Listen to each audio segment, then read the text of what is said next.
In 69 BC, amidst the golden sands and towering temples of ancient Egypt, a child was born into the mighty Ptolemaic dynasty.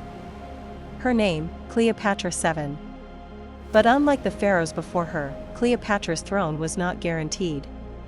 At just 18, she became co-ruler alongside her younger brother. What followed was a brutal power struggle, exile, betrayal, and the return of a queen determined to reclaim her destiny. She wasn't just born to rule, she fought for it, tooth and nail.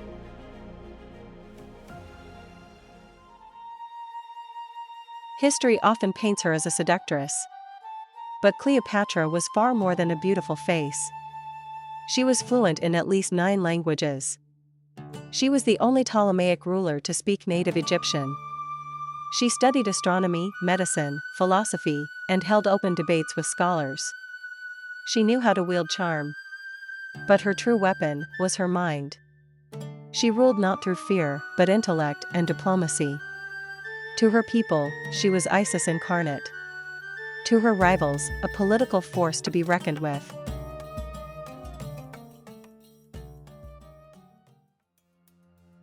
As civil war tore through Egypt, Cleopatra took a bold step. She had herself smuggled into Julius Caesar's palace, hidden in a rug. That night changed history. Not with seduction, but with strategy. Caesar saw not just a queen, but a visionary, a partner in power. Together, they restored Cleopatra to the throne, and their union would produce a son, Caesar Ion, the heir Cleopatra hoped would bridge Egypt and Rome. But alliances come at a cost. And the Roman Senate was watching.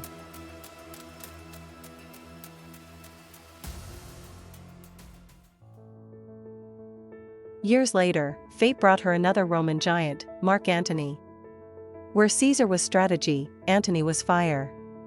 Their connection was intense, politically and passionately. They shared power, love, and 3 children. Their court in Alexandria became a center of luxury, art, and influence. But in Rome, whispers turned into accusations. Octavian, Caesar's adopted son, declared war. As armies clashed, Cleopatra stood beside Antony. Not as a lover, but as an equal in command.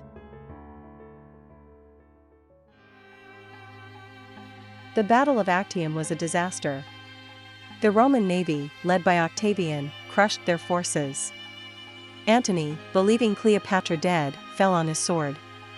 She followed, but not with surrender. With Octavian closing in, Cleopatra prepared for death.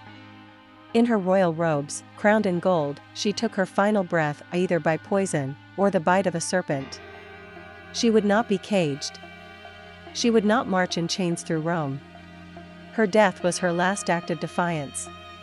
And the fall of an era.